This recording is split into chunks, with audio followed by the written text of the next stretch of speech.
Ngayong araw, medyo busy kami tapos buong araw lang din kaming nasa bahay dahil nga ngayon namin pinaschedule si Ponzi para makapon. Goodbye na talaga sa kanyang mga balls. Hey guys, it's Mrs. Castro back again with another mini vlog.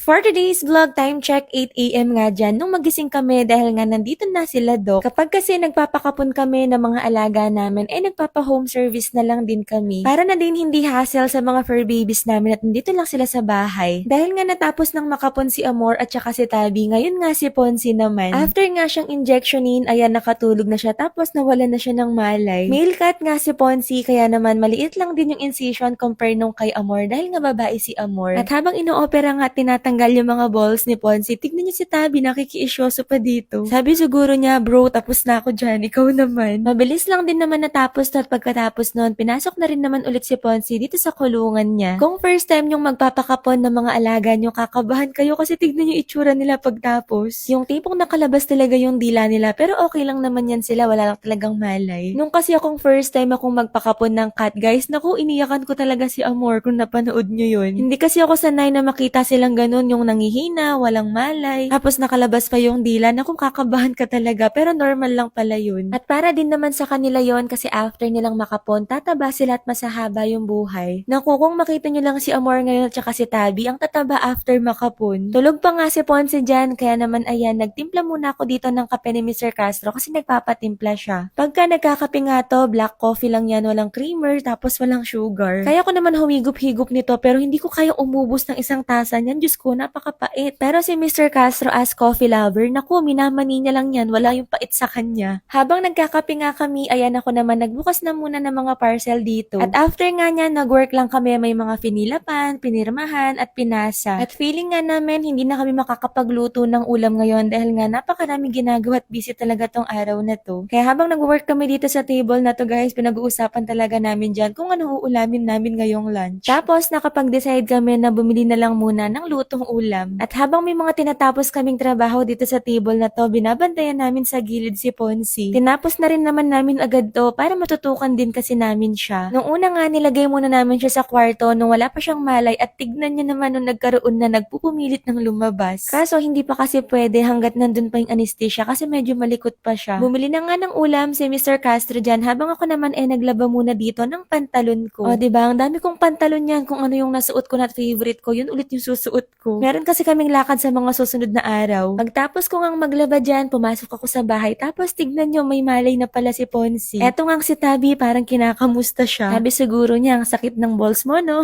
Lagat puso at saka nga pala daing na bangus yung ulam namin ngayong lunch. After lunch, mga bandang 2:00 ng hapon, time naman para mag-workout. O diba, kahit gaano ka busy guys, yung mga schedule talaga namin araw-araw, nakasulat na yan. Nakahati-hati na talaga yung oras namin sa isang araw. Time management is the key talaga. Actually, dapat sabay kami ni Mr. Castro mag-gym ngayon. Kaso lang, pareho kasi kaming leg day ngayon at maghihintayin lang kami sa mga plates. Kaya naman sabi niya mauna na ako. Sa mga oras na to, medyo nanginginig na yung tuhod ko dyan kasi hindi talaga biro kapag ka lower body talaga yung wino-workout. Pero sobrang satisfying ito guys kapag ka tinatamaan yung mga dapat matamaan na muscle. Tsaka kapag ka naumpisahan mo ng mag-gym, nakuha hanap-hanapin mo din. Pagtapos kong mag-gym, nag-ready lang ako ng damit para naman makaligo na din ako. At syempre, sa pagligo ko naman, hindi pwedeng mawala itong Beauty White Soap from You Glow Babe. Favorite ko to guys kasi nakaka-lighten talaga siya ng skin lalo na kapag ka nahiyang kayo. Alam nyo naman kahit anong products pa yan hiyangan talaga pero ito meron kasi siyang 10 times power whitening. With micro peeling pa kaya naman napakaganda talaga sa balat. Infused with vitamin C yan nakakatulong din sa mga dark spot and even dull skin tone. Basta make sure tuloy-tuloy lang din sa paggamit. Kung hindi nyo pa nita-try to or kung gusto nyo siyang itry, ilalagay ko yung legit link sa comment section. At finally guys, kumain na nga rin pala si Ponzi pero konti nga lang. At netong bandang gabi, finally wala na rin masyado yung anesthesia niya. Nandito kami sa tabi niya at kasama ko si Kali, naku tinulugan na niya ako. Binigyan nga namin siya ng neck collar kaso mukhang hindi siya komportable dito. Buti na lang meron kami tong neck pillow para sa cat. O diba ang cute, parang magta-travel lang. At mas gusto niya nga to kasi malambot at mas komportable siyang makahiga. O siya guys, bibitinin ko muna kayo for today's vlog. Ayun lang muna. Thank you for watching. See you on my next one. Bye! Mwah!